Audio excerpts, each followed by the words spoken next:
আমরা 9 দফা দাবি আদায় ছাড়া কেউ ঘরে ফিরে যাব না। সবাই রাজি? সবাই আওয়াজ তুলো, হাসিনাকে জানিয়ে দাও 9 দফা দাবি ছাড়া আমরা কি করে যেতে পারি? আমরা কোনোভাবে 9 দফা দাবি আদায় ছাড়া ঘরে যেতে পারি না।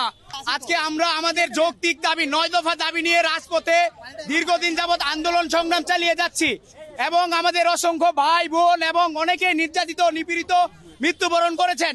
সম্মানিত উপস্থিতি, বন্ধু ভাইয়েরা, বড় ভাই, সবাইকে একটি কথা বলে দিতে চাই, এই অগণতান্ত্রিক সরকার আমাদের শিক্ষাকে ধ্বংস করে দিয়েছে। আমাদের শিক্ষার্থীদেরকে ওরা যে অবস্থায় নিপীড়িত নির্যাতিত করেছে পুলিশ বাহিনী দ্বারা, তাদের গুন্ডা বাহিনী, দলীয় কর্মী দ্বারা। তো আজকে আমরা অনেক কষ্টের পরে আজকে অনেক আন্দোলন সংগ্রাম করে এই পর্যায়ে এসেছি।